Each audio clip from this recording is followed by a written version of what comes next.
This is where we left off last week. I get off the bus and my backpack wasn't there. So I get off of this already pretty crazy bus ride and the guy lifts up the door to pull all the backpacks out and mine is not there.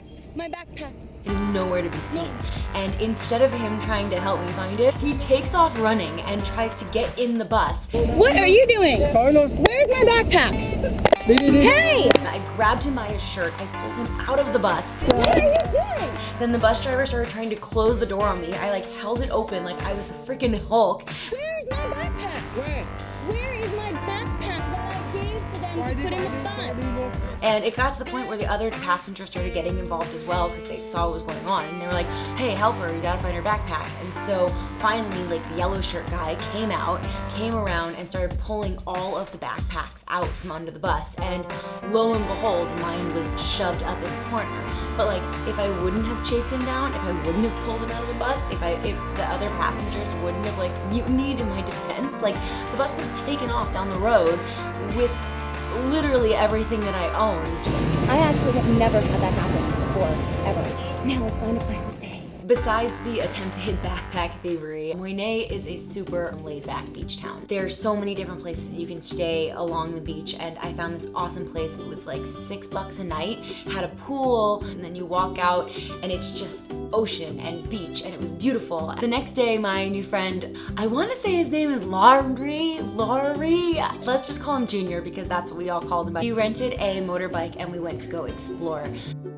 One of the most famous things about Mui Ne are the sand dunes, so we wanted to get there, and he trusted me with the directions, and I had no idea where we were going at all, but I kept on pointing and like directing, and then eventually we did get there, which was actually very surprising to me. So we get to the dunes and we're walking up, and this lady comes running over to us, and we're like so excited. She was like so excited, everyone's so excited, and she has sleds, which is, you know, so you can sled down the dunes. Like immediately, you know, she writes down a price in the sand and then starts trying to like take Junior's money and kind of confuse us. Wait. No.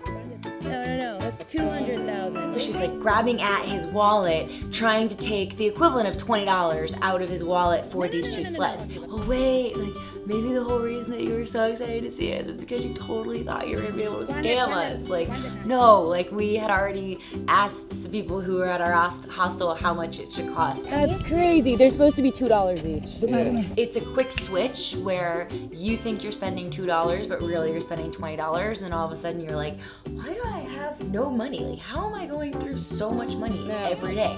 Like when people act so confident, like, yeah, of course it is. Like, this is how much you pay for this. And if you don't know to second guess it, like you can definitely go broke pretty quick. She tried to grab your money and run. Beautiful.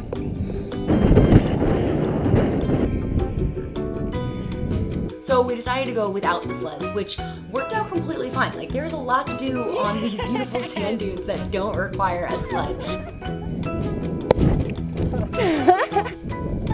They go on forever. Perched.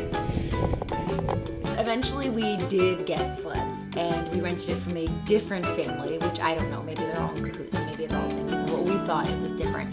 So we did rent sleds, and they didn't work. We should have got some Crisco or something for them. You're like, oh, this like very abrasive plastic sled is gonna slide down these sand dunes. Like, I don't know why we really thought like that would actually work. Maybe that one. You know, like these dunes aren't working, but I bet you if we go to the top of that dune, like that dune will work. But still, I was watching the other people and like it looked just as slow. The local kids, now they had a hack. There was a bunch of pushing around and like readjusting and then pushed us down the dune. It kind of worked, like it worked because you could be like, yeah, we slid down a dune, that was super fun. We did it, so that was cool. That fairy spring or whatever. Tell me about it. What is it? Well, some parts are pretty and some parts are filled with sewage. Oh yeah, So, that's definitely what you want. yeah, I'd rather stick to ocean water. We had zero interest in these sewage-filled fairy springs. No thank you. I'm not really sure how we ended up getting to the decision to go to the fairy springs. I would assume it had something to do with like everyone sitting around at the hostel and someone being like, this is a really good idea, we should totally go there. And then we were probably like, yeah, but there's sewage in it. And then they were like, you know, who cares? Like, we should go. And that's, I mean, that You can't turn that down. You end up seeing these huge walls, and it's like the surface of Mars, but you touch the walls and it's soft. It was like this springy kind of like resistance-y mud that was like whipped cream. It was cool and really different. And so we started walking around and got really exploratory because, I mean, at this point, we're all gonna get infections anyway. You might as well just live it up.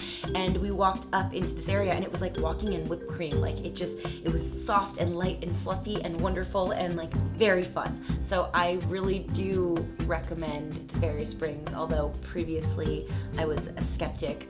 We ended up having a very good time. After the Fairy Springs, we went back to the hostel and decided to spend the rest of the day in the ocean. June might have been a gymnast in a past life. The man could do some flips. I'm gonna learn how to backflip right now.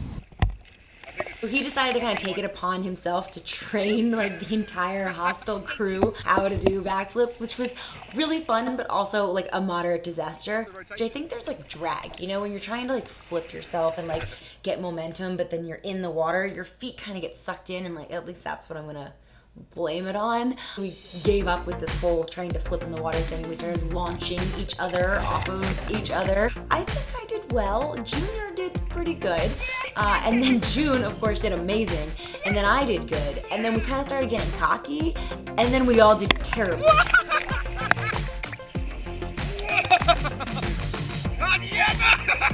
So much of travel ends up being, of course, where you are, but also who you're with. And Mui Ne was one of those places that it was the perfect place and perfect time. And we ended up having like a little group, a little posse that was staying at the hostel. And it was so nice and so fun. And so hard to leave paradise. But there are just too many pretty things to see in Vietnam, and I'm on my way. Coming up next is Hoi An, a UNESCO World Heritage Site with fresh beer. Subscribe now for new videos every week, and thanks for watching!